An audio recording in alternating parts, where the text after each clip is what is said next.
The views and opinions of this broadcast do not reflect the views and opinions of Armed Media, New Productions, and its affiliates. Enjoy the show. No!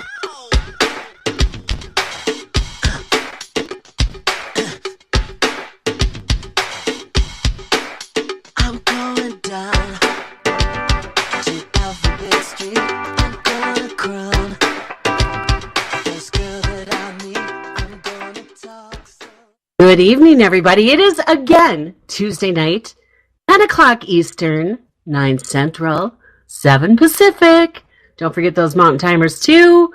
But it is time again for the F word with Kathy. And the F word tonight, though, is even better because we've got my good friend Brad Majors on again this week. And get used to his voice because I have to hear it every day at the office. So now you guys get to hear it every week. And then also we have a really special guest too, Tom Foley. So thank you guys for joining me. Thanks for having us. Thank you very much. All right. Well, here's what I want to do. Because the first F word that we've got is family. I mean, I think, actually faith is number one. I mean, if you don't have faith, it's hard to have family, blah, blah, blah, blah, blah, right? But something that I want to bring up that I think the whole country was watching, but the little girl, Jamie, from Wisconsin, that was taken 3 months ago and found this week. Found is another word. It's an F word, and she was found. And so all the parents out there that, our greatest fear is losing our children. And this poor little girl had such an ordeal. She had to lose her parents in such a horrifying way. But you know what? With faith, I know they'll get through it. And hopefully that's what she was counting on while, she was stuck for those 3 months with that absolute animal. But I just wanted to acknowledge it. Where they found her is like less than 10 miles from our family cabin in Wisconsin. I drive by there every time I go. So I'm kind of like, wow, it's crazy. But thank God they found her. Thank God she's alive and can start moving on with her life. But speaking of life, the crazy thing that we all go through. No, we don't, right? But Tom Foley, I would love for you to tell our listeners a little bit about you, because now you have this little love of these animals that I adore, that I've had for years. But I want to go back across the pond to where you were born and how you got here today. How's that? There's a little journey along the way that we would love to hear more about you. Well, no worries, Sam. Again, thanks for having me on. I grew up in Ireland, if you can't tell by the dodgy accent, and I was very fortunate.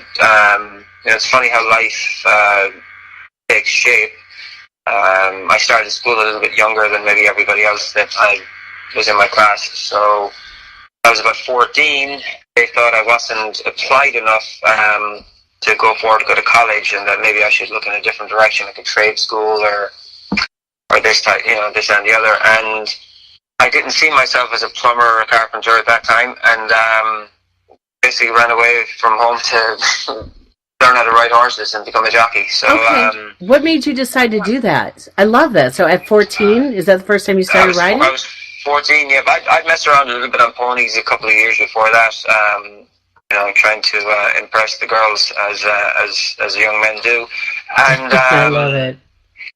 I kind of found what I thought was my where where you find somewhere where you belong, and I've always found been very at peace with horses. I find that if you can put that much trust into something else, you find it given back to you, and you don't need to be able to speak the same language. It's just there, and it's quite a magical thing that you can't really explain to people. And exactly, I found that just going fast on racehorses, whether it was on the flat or over fences, just suited my nature. And I was very, very fortunate. I got a chance to come to America when I was 17 to ride. So, how did that happen? Seriously. So, I mean, you're in Ireland.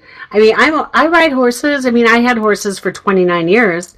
I don't have any right now, but I had them their whole lives.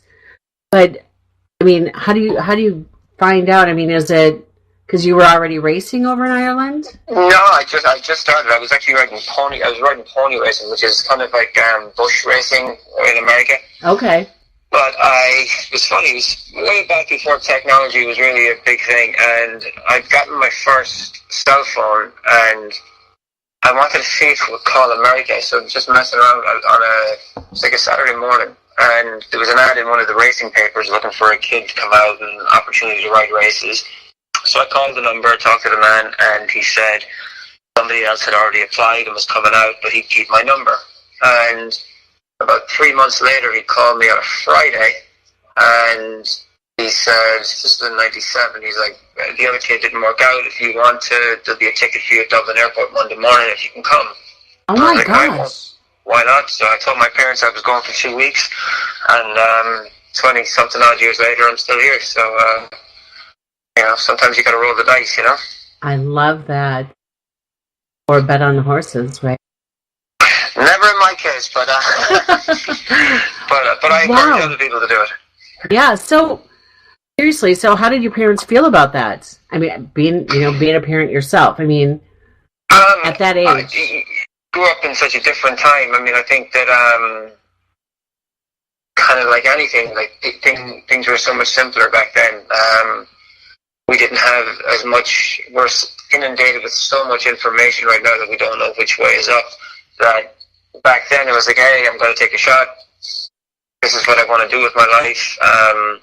And they encouraged me. I mean, like my dad always said to me, like, he's not going to be the one that stands in the way of me chasing my dreams. And right. I was fortunate to have parents like that.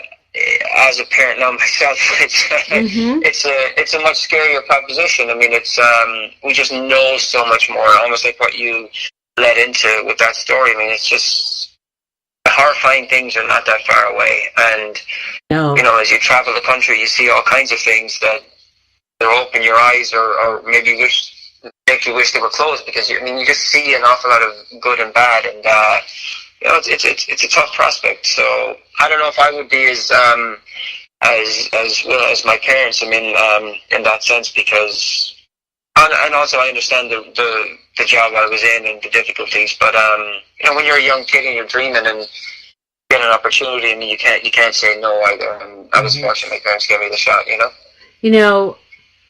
I believe that there's a lot more good than bad in the world, and the fact that they trusted the good. Of course. Says a lot for you too, because they trusted you. Take care of yourself. So they did a good job with you, in that manner, because you had to, spend for yourself. You come over here. How much money did you come over to the United States with? I came with $200, and I've always kind of had the belief that if I had nothing in the morning and I had $200, I'd figure out a way to make life happen. And I think one thing that my parents instilled in me was a decent work ethic, and I think that that's something that we all have to, especially try to teach our kids, is to you have to work, and you have to to fend for yourself. You have to be willing to make sacrifices and push forward. And I was very fortunate. They gave me a very good work ethic. Exactly. I mean, and I think one of the things too that a lot of kids these days are missing on is financial literacy, and we'll get into that a little bit later in the hour. But coming with $200, I mean, you had to be, here's one, frugal, right? Not really. The first month I was here, all I did was eat McDonald's. You should have gone to the White House. You could have had lots of it. Yeah. They didn't invite me. I'll get you an invite. But but no, I was fascinated. I was like, because there was only a few McDonald's in Ireland at the time, and like they're in the big cities. So I was like, wow. oh my God, it's so close. Yeah, no. So I had a fill of McDonald's for about a month, and that cured me. Okay, so You got one of these on every corner? Yeah, we had 3 in Ireland. only 3 in Yeah, Ireland. but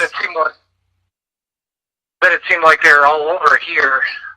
Oh, they are. Oh, now they're everywhere. I mean, they're like mosquitoes. You know, you look around, there's one there. But yeah, when I first came here in Northern Virginia, for the little town I was in, there was a McDonald's, and I was absolutely fascinated by that. And the Monopoly thing. They had those little like Monopoly things. It was the first time I saw that. So Yes, that you peel off. I was hooked.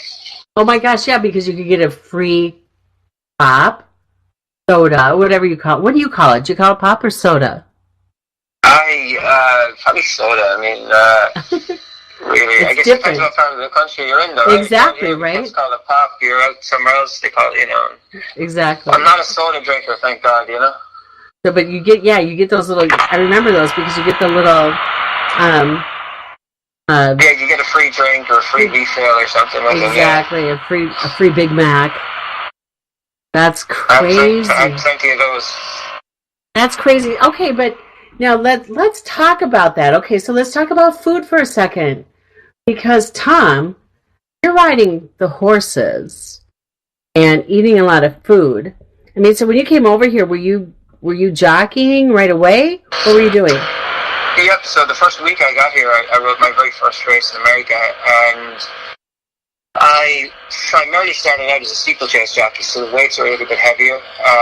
You know, we do the same thing, you're racing, but they're just jumping at the same time, and the weights are heavier, so it wasn't a big deal. When you're younger, your metabolism is out of control, you're burning everything that goes in, but right. And you know, and you're super fit for what you do, but as I got older, I switched to, which is generally the opposite of the way people do it. Usually people start off lighter and get heavier, but I started to ride on the flat, and you know, I had to go from about 140 pounds to about 100. At my lightest, I was about 105. Wow. But when I was going the full time, I would walk around 115, 116, and sweat off 3 or 4 pounds every day. Oh my gosh. So yeah, you weren't eating McDonald's then, were you? No. Well, I was eating a lot of things, but it wasn't. You know, I hate to say it, but it's something that, you know, a conversation that we have with a lot of jocks is that I did a practice called flipping. Okay. In the sport, and yes. You guys would probably know it as purging or right. bulimia or whatever, but in racing it's called flipping, and it just seemed like an easy fix. And as you go down that road and you're basically destroying your body, you realize that it's the farthest thing from an easy fix. And you know, it's something that as I travel now, I try to really encourage and talk to people about, like, not doing, because the long-term effects of it are absolutely terrible, horrifying, right, on your body, and your career will be shortened by a huge amount, because your body will eventually fight you for everything, and it just becomes harder and harder and harder, and then it leads into other things. Like, I've seen people and experienced parts of it myself, like the mental warfare that you go through by doing that kind of stuff to your body, you know. How long did you do that for? Did that for about almost 5 years. Oh my goodness. And then yeah, that would so definitely, like every day for 5 years, and then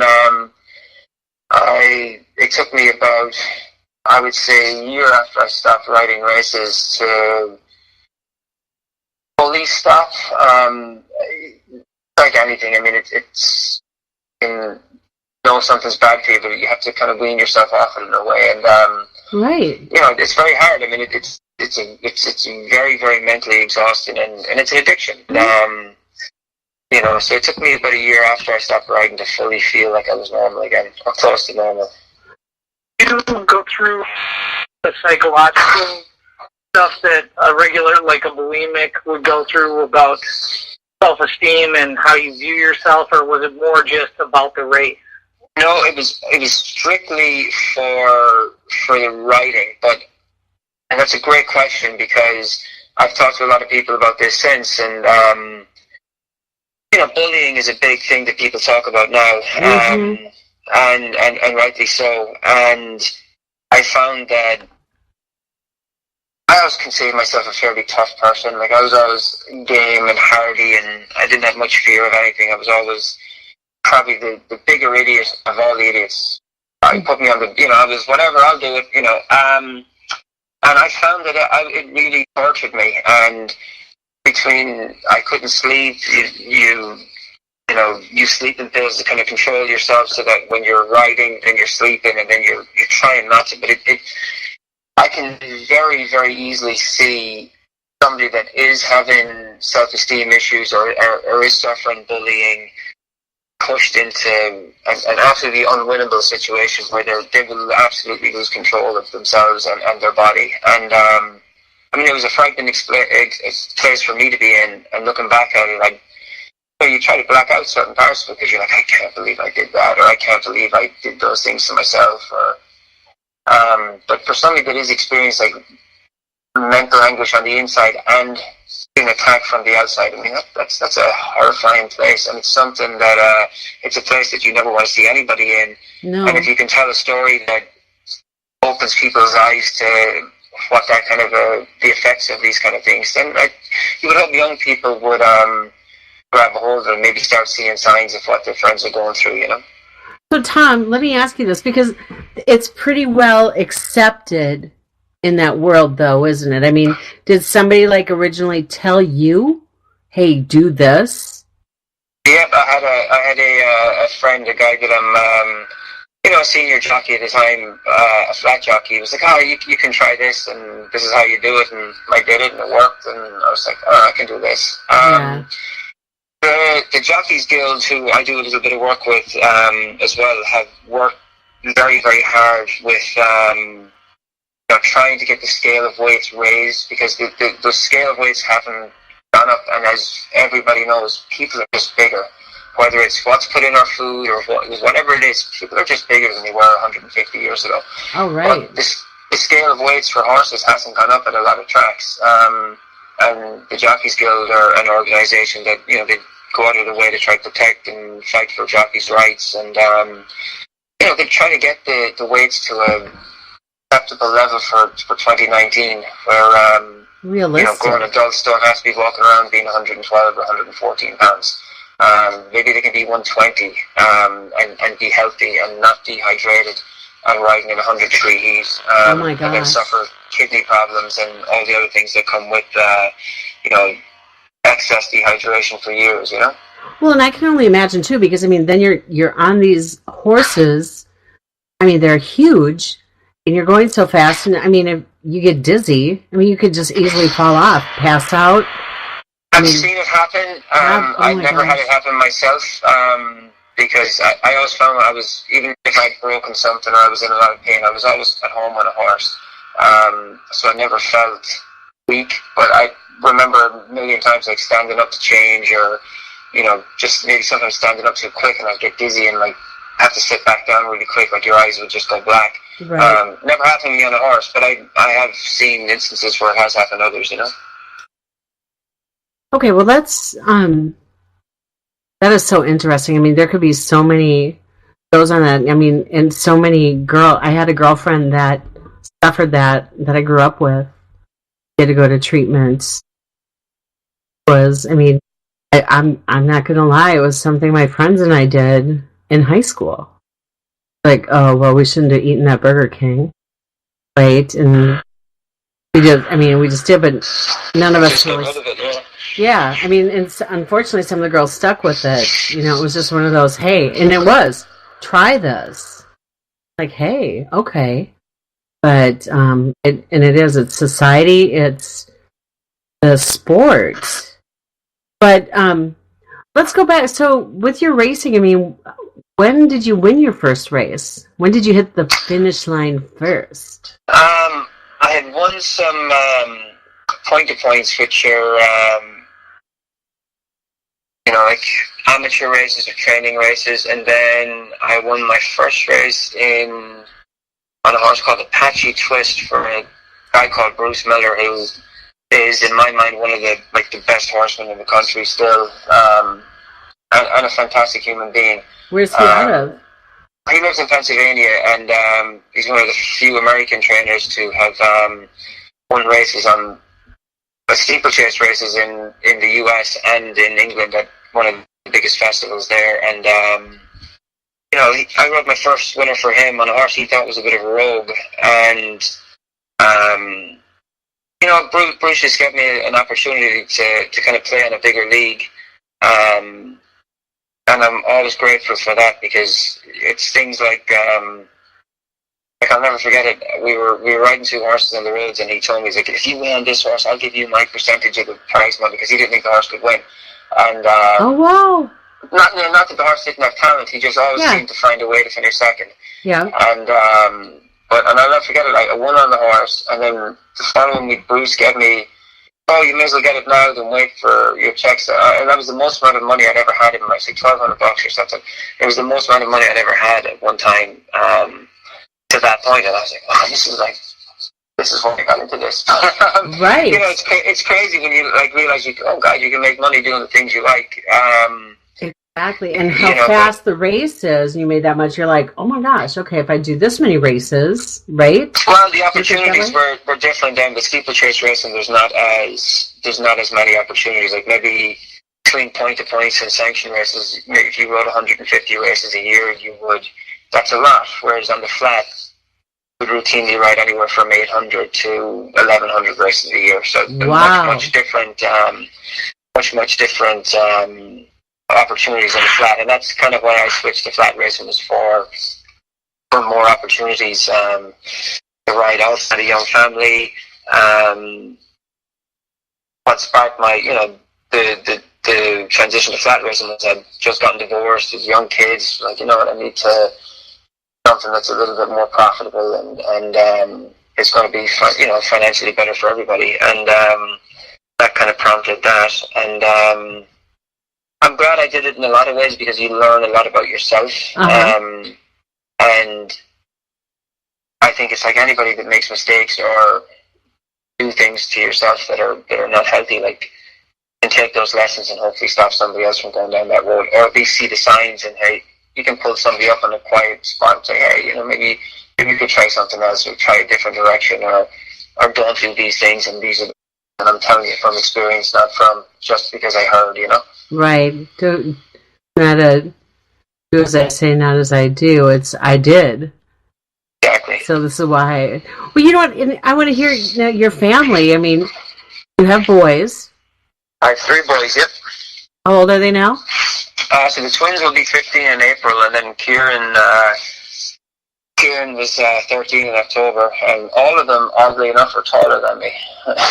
How did that happen? And Katie's my height too. Although I was saying to her today, I think I've shrunk, because she looks like she's an inch taller than me now. But still, the boys are quite big. But Katie was from Minnesota, so when we got divorced, she moved back this side of the country, and I always tell the boys they're very, very lucky. They've got a fantastic mom, And a great daddy too. Well, I'm very, very fortunate to get to spend the time I do with them, and we have a lot of fun, That's so good. So now, are they into horses too? No. Interesting. I was always, and it's funny because Katie was and probably still is, a fantastic rider herself. Not in the racing game, but in 3-day eventing. And Katie, like when I first met Katie, she was a very, very good rider. And we always had that in common, but it didn't translate to the kids. But they love animals. I mean, they're great. They have like tortoises and dogs, and I think when they get the opportunity to be around horses, like I took them riding in Montana this summer, just like on those the ranch horses or whatever, like in those armchair cowboy saddles. And they enjoyed it, but thankfully they're too big to be jockeys, and I think I'd be a nervous wreck if they were riding, Oh, exactly. Well, it's kind of like football players. They don't want their kids to do the same thing because they've seen. They're aware, They know the injuries, and they know the. You don't want that to happen. No, and you're scared to death. I mean, I talk a lot about it with my friends. I mean, we took a lot of hard falls over the years, and it's the head injuries now as you get older that you start to worry about. Well, okay. And Brad, feel free to chime in. I know I'm kind of, but Well, I was sitting here thinking about a story that I read about your last race, where the horse went lame. Is that right? It broke its knee or something, and yeah, that happens every day. I mean, it's happened. It happens all the time. Just a horse snapped a leg and did everything he could not to fall. And it wasn't like my very last ride, but it was kind of what made me open my eyes a little bit about what I was doing and why was I really doing it. And I'd kind of gotten to a point where I wasn't in love with the game, and you kind of take it out on the horses. Like, you can kind of go around like, oh, this so-and-so or that so-and-so, or this horse is a piece of whatever. I mean, and you get to that point because you're around it, you hear it, but it's like, that's not how I was brought up, and it's not why I got into horses. Or, like, even though I don't ride all the time now, I still go out of my way to pet a horse, whether it's in Central Park or a pony, the race, or whatever it is. Like, I love horses. Like, and you're always going to like go out of your way to pet one. And yeah, I just found I wasn't myself, and I needed to kind of go a different direction to kind of get back to who I thought I was. I connected with that emotional side where you realized what had just happened, and it seemed like your passion had become something else at that point for you, and that another side of you started to take over, like you were explaining. Yeah, I mean, I think that we are who we are, essentially. I mean, whether it's how we were brought up or, we're a certain way inside, and I think the world and our situations or whoever we're around, that can change us in certain ways, and for good or for bad. But I think that, even as cliche as it sounds, like, you have to really be true to yourself, and you have to embrace who you are and be happy with it. And I think that a lot of times in life, maybe we're not happy with who we are, or we're not happy with our situation, and we look for a million ways to change it, when sometimes the change should just start from within, and by taking hold of who you are and then letting that guide you in a different direction, whether it's faith or whatever it is you want to use to guide yourself. I mean, you have to be very true to yourself. And I've always loved horses and been grateful of the opportunities they've given me. And they are. They're the most magical relationships with an animal I think you could have. I mean, we have our dogs, we have our cats, but the horse relationship, you're putting your life on their backs. Of course, and I've had a lot of friends that didn't come back from that, and it's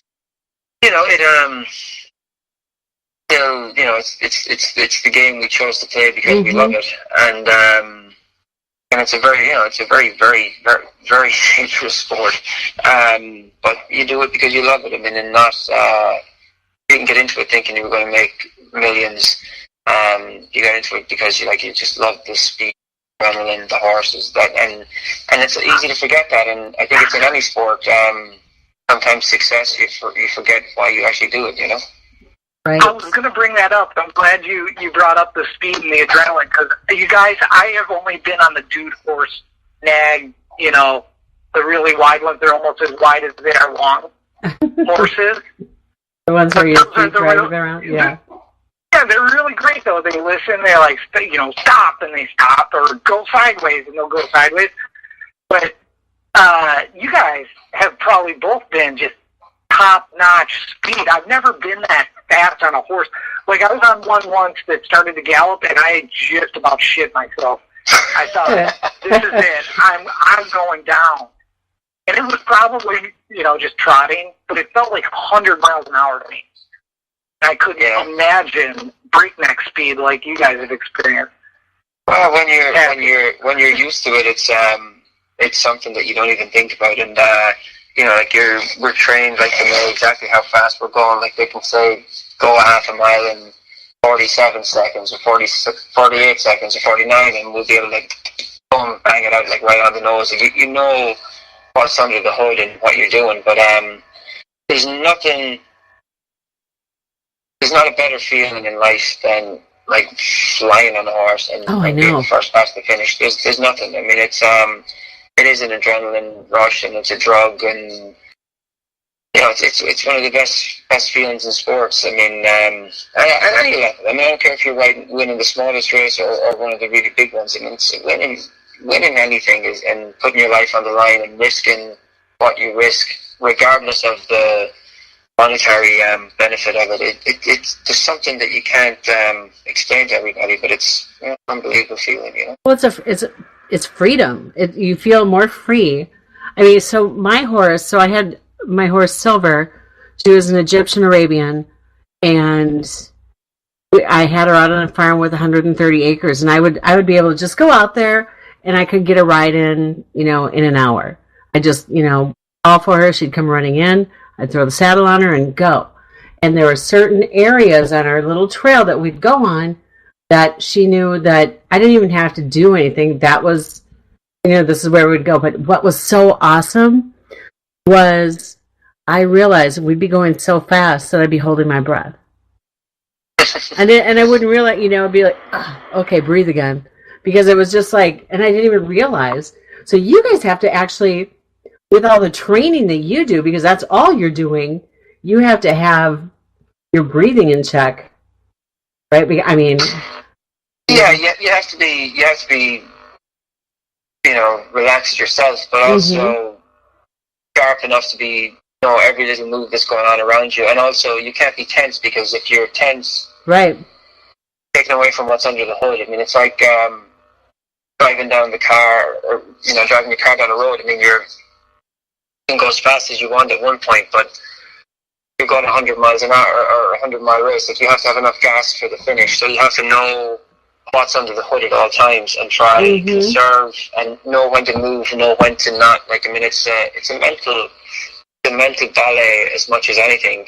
Even though it doesn't look at like the million split-second decisions that are made, they're probably no different from the way a quarterback moves or signals or looks at somebody and throws. I mean, there's a million moving parts that have to come together just right for you to get the win, and it's a lot of talents and practice. Yeah, but jockeys are, in my mind, pound for pound, some of the best athletes in the world, and also some of the most underappreciated and underutilized for whether it's advertising or anything. I mean, there's so many like really good-looking, talented kids out there that could be, very thin Abercrombie models or whatever, but they're great people out there that are very underutilized, especially for what they do, because I think that everybody's fascinated by horses. I mean, everybody you talk to will have a horse story or will tell you something, but they don't always have a car story or a football story. But everybody comes back around to horses, because it wasn't that long ago. 100 years ago, we were probably families still relied on the horse. I mean, it's not that far removed from our core, and I just think that they're not as appreciated as they should be for the athletes that they are. And the more I'm out of it now and just watch it, I think I appreciate it far more now than I did when I was younger. Well, tell me this, Tom. So, how many years did you race? On and off. I had my last ride was in last races were in 2015, I believe. 2014 or 15. One of them, I can't remember. But so on and off from 97 till then. I took a break, battered my leg in 2010, and ended up getting like 17 screws and 3 plates in it. And so it kind of put a halt on a lot of things. And it took me a long time just to get the feeling back in my leg and to be able to sit the way I felt I should sit. It's like anything. Like you don't want to do anything you don't feel right. Like, and you can't do it the way you used to do it. It's like, and that's hard on you too. I mean, and that's something I think that can go to any athlete. It's like when you suffer an injury that's really career altering or physically very altering on you, like it can really hit you harder mentally than it does physically, because you just don't feel the same. You don't have the same sense of self-worth, or like, this is what I'm known for, this is what I've done, like, now what do I do? I mean, and it's a scary world, and regardless of what your sport, I think so many athletes face the same reality, you know? Completely. So, during that time, what year was it, like 2011? 2010, I think it was, when I broke my leg. Yeah. You broke your leg. When and how? Because I know people are going to want to hear this. You were in this little blick secretariat. What year was that? Yeah, that was 2010, or 2009, 2010, and I walked into the wrong place.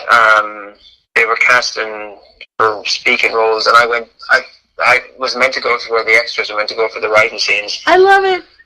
And yeah, I walked into the wrong place, and they took a shine to me, and ended up giving me like a little role in it, and it was fun. I mean, but it was also it was fun to be a part of, but it was something that I realized, like, when I was doing it, it's like, it's not a world that I would feel comfortable in. Like, I know my comfort zones, and I know where I'm happy, and it's like, I've stayed friends with a couple of the people that are actors and have stayed, that do that, and I understand the pitfalls and the drawbacks of that life. I mean, because you can go for years without a job, and Right. I don't know. I mean, I guess just growing up in Ireland, like, we didn't have an awful lot, and it's never been in my mind to we can just hang out here and see what, like, spend a year or two waiting to see what happens. Like, I've always had to have a job or have something to occupy me, or to to keep me busy, I guess. And as much, it was fun. It was great to visit that world, but I knew I'd never want to stay in it. How long did that take for you to do that? Little over 2 weeks, really. Wow.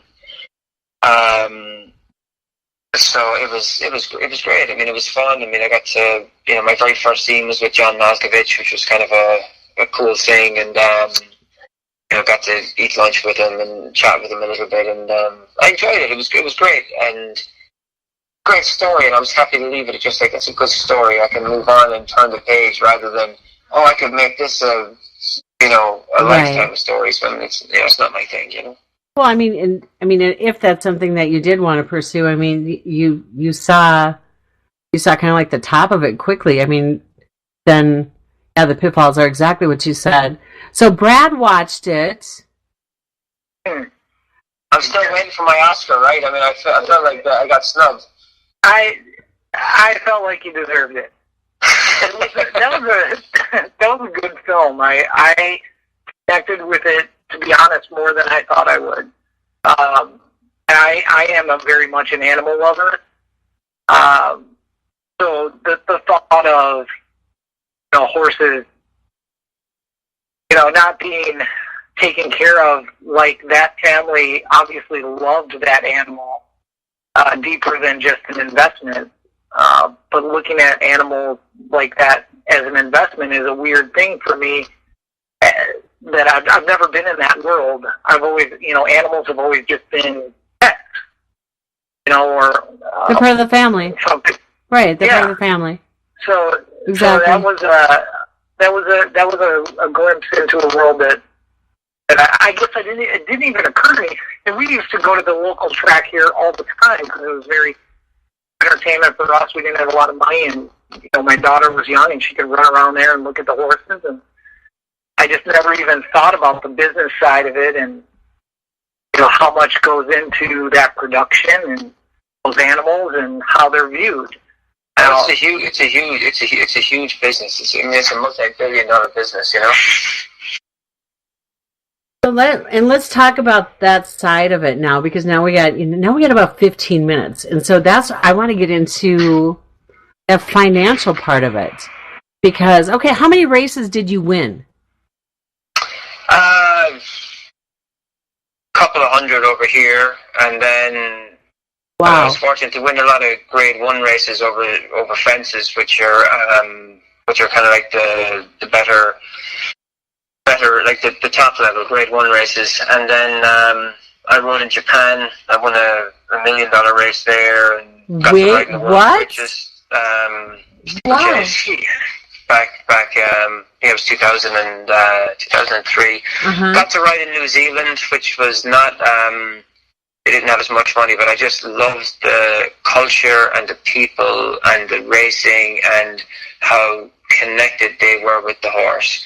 And I always found it was a fascinating country full of just really genuine, good horse people. And not that I didn't enjoy my stay in Japan, and it kind of opened my eyes to how hard it is to be anywhere that you don't understand the language and you feel like a stranger. And I had an interpreter on race days only, and so I was kind of on my own a lot. And it was great. Like financially, it was good for Katie and I at the time, but it was a very lonely time to you're on your own 5 days a week.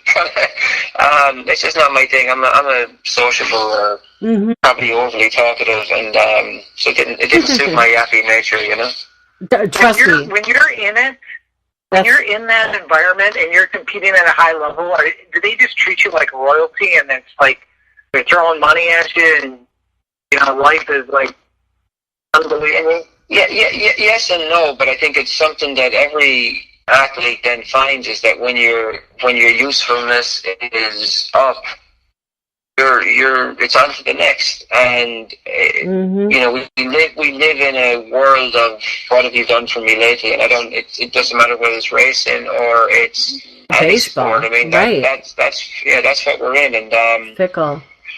Yeah, and I had to deal with that, and then you kind of realize, the party's over. I just got here. I kind of felt, but it's hard, and I think that's in any sport. I mean, regardless of whether you're successful or super or not. I mean, if you're trying to live your dream, and it just can take one thing. In my case, it was a serious leg injury, and it opened my eyes to how quickly think you have yourself set, not set up, but you think, okay, I've got a little bit of money put away, or I've got this, or I've got that, or it disappears, and kids, bills, life, things disappear. And when you're not sustaining and bringing it back in, it goes quick and it's gone. And next thing you're going, scratching your head, going, oh my God, what am I going to do now? Right. So that's what I want to talk about is what you do now. You mentioned the Jockeys Guild.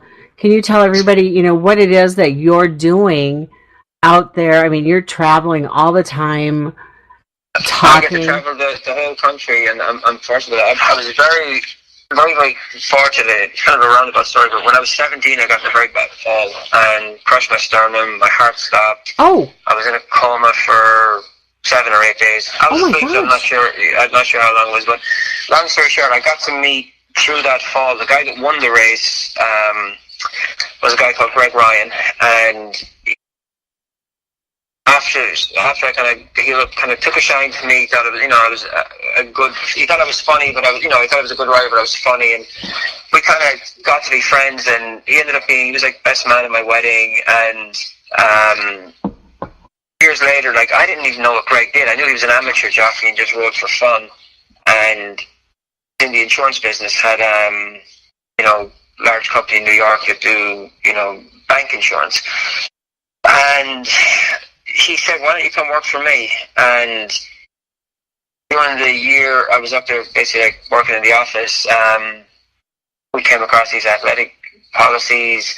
He was like, well, while we're waiting for a full-time position for you, like in another field, you can mess with these, and and if it goes good, I'll support you in pushing it. And after 6 months, we looked at it and he said, yeah, it's going the right direction. And he always felt like he wanted to give a little back to race. And he said he had some of his, favorite stories over the years were all involved racing, not biking. So he always felt that he wanted to do something that could help jockeys and give back. And been doing that now for a couple of years. And we try to go out and get these guys to insure themselves for close to what they're earning now. So God forbid they have a life-altering accident, that they're protected for the next 2 or 3 years. They can have guaranteed income, that they know they can go back to school or learn, or not be in a position of scratching your head going, what am I going to do now? because the gravy train is gone. It's over. And that's basically what I try to do, is try to educate these kids to set themselves up and protect themselves and learn through other people's mistakes. And I'm fortunate between the opportunities Greg gave me and the Jockey's Guild give me some access that I feel like we're able to get out there and really protect these kids, So it's typically then it's like disability. So if what happens. Yes. Yeah. So and it's a when not if game, Right. Exactly. I mean, I only fell off my horse once, but that was not her. It was me. It was alcohol related, and it was me trying to get back on her after having to get off the horse after drinking too much beer, and getting back on and getting up on the saddle and falling off the other side. But and that hurt. That hurt like crazy. And you know what? I was actually. Yeah, this is kind of typical kind of shit that happens to me. But I had to get on a plane the next day and go present. I was a speaker for an insurance company. And I had a 4-hour-long workshop, and I hurt my hip. I landed on the pavement on my hip, man. And I was just like, oh my God. That's standing still. Like I love to tell people this because a lot of people go, oh, that can't be that bad. And I say, all right, well, go out and stand on the hood of your car, have your wife or your friend or wherever it is, drive down the road 35 miles an hour, maybe 37, and take a jump off and come back and talk to me. Exactly. I guarantee you they're not going to do it. Exactly. Yeah. And that's all you have to do to really get people to realize how fast they're going. Mm-hmm. And it depends on where you are in the race. There's horses behind you. There's things happen so quickly, so fast that the blink of an eye, 1 minute you're here, 1 minute you're gone. Yeah. I mean, it's a dangerous game. And when you're young, you don't think about it because you're not meant to. You're meant to think about winning and being aggressive and stuff. But try to get them to understand the dangers without filling them full of negativity. I mean, it's positive people's game, and it's you have to be positive to be successful. And you just try to inform, and without being overly aggressive. Like you have to just get them to understand. Just a bit of CYA, cover your ass insurance, So tell us a little bit more about the Jockeys Guild and what it is that they have you doing. So the Jockeys Guild is an organization that was set up by some of the better riders many years ago to help the families and of the riders that had fallen on kind of rough times. And Terry Meeks is the CEO or general manager of it now, and I didn't know an awful lot about the Jockeys Guild. Like when I was riding races, I was in it, but I didn't really know an awful lot about it. And now that I'm doing what I'm doing now, I've gotten to see what they do and how much they help and what they do to try and advance the cause of riders, whether it's making sure tracks carry enough insurance, making sure tracks have the right medical staff on hand. I mean, which seems like things that should be there anyway, but they're not always there. Mm-hmm. And they go out of the way to make sure that these guys are protected in as many ways and shapes as possible, and also to educate these people. I mean, and that's the big part of it, Right. I think they're a fantastic organization, and I was very fortunate they gave me access, and they try to teach these guys to invest, to put away, to plan for a rainy day. Like when you're 40, if you retire, you're going to have hopefully there's 35 or 40 years ahead of you. Like plan on having a life ahead of when you stop riding. I mean, I think they're very, very good. Like from protecting their rights to everything. It's just a great organization, And here's a question too. So, what is the average annual income for jockeys? Anywhere from some guys make $25,000 a year, some guys make $1 million, maybe $2 million a year. Depends on. I mean, that's the very high end of it, and there's not a lot of those guys. I mean, every horse a jock gets on, he's going to get somewhere between, depending on the track, $50 and $100. That's all you're guaranteed. Oh, wow. That's it. That's it. There's no, you're not guaranteed a piece of the pie. So you're going to ride, and that's it. I mean, so. Wait. I have to interrupt you. Wait, they're not guaranteed a piece of pie. So if the horse wins? Oh, if the horse wins, they get a percentage. You get 10% of the win, 5 second, 5 third, but you're never guaranteed to win. Hey, you just show up, you're gonna win. Yep. All you're guaranteed is your riding fee, and that's anywhere from $50 to $100. Pay your agent 25%. You pay your valet 5 to 10. You pay Uncle Sam, and you have your expenses. I mean, a lot of these guys don't make the money that people think jocks make so much money, and they don't. And they have short careers that are injury plagued. They reduce their diet. I mean, it's not as lucrative as people think. I mean, it can be, but it's also the people that make a lot of money. For every 10 that make a lot, there's probably 200 that don't. So I was talking to somebody that's, been in the horse, his family's been in the horse industry for years, and he said there's more people that are broke business. And that's because of education too. Right. So if we were to put something together as far as like financial literacy, is that what you're doing now?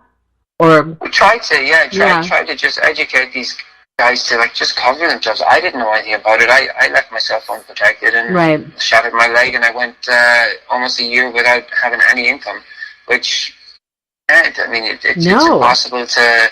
It's impossible to do, and you just try to get them to understand the pitfalls. And the guild have deals with the racetracks from the media that they get money back and help these kids with health insurance and life insurance and different things. They get it's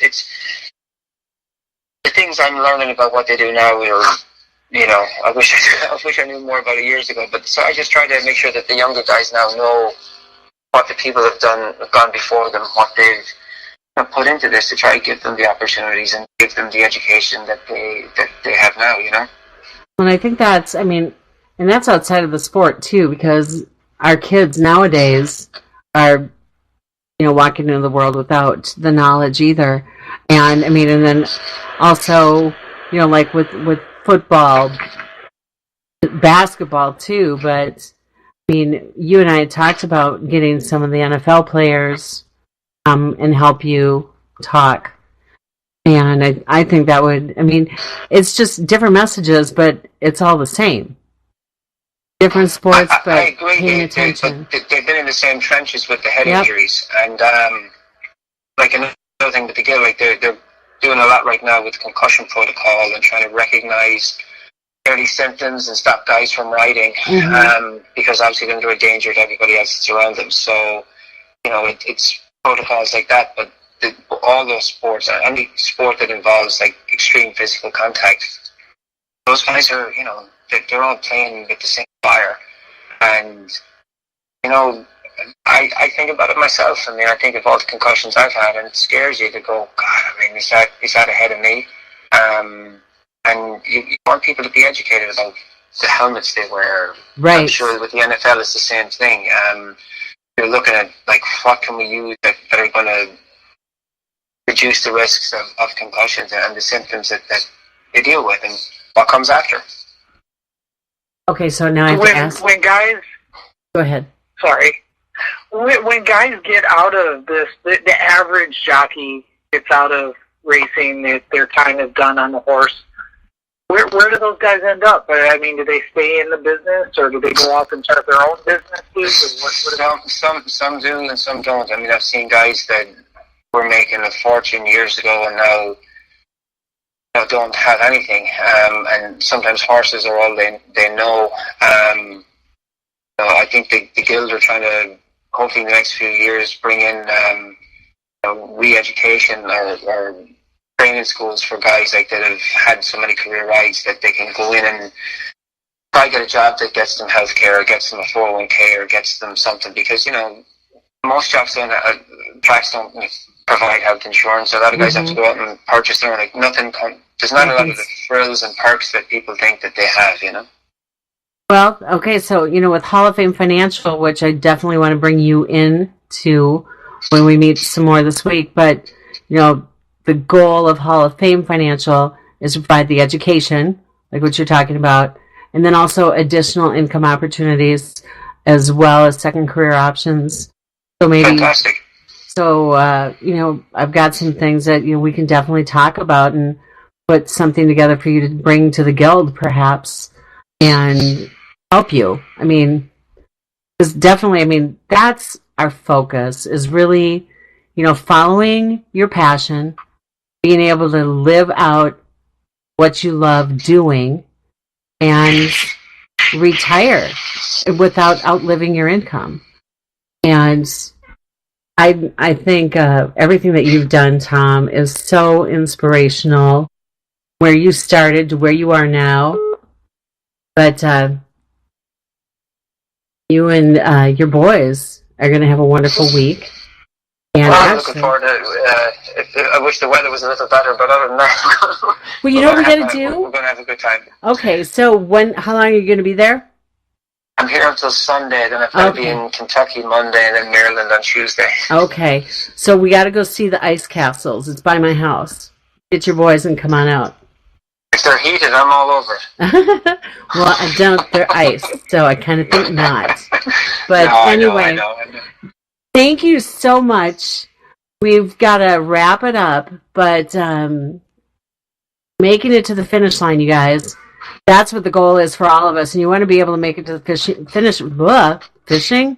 That's another show. The finish line in the safest, most effective, fun, family friendly way possible, and doing it with the people you love. So, guys, thank you so much for being on the F Word tonight, and we'll talk to you again soon. Thanks very much for having me. Thank you. Thank you.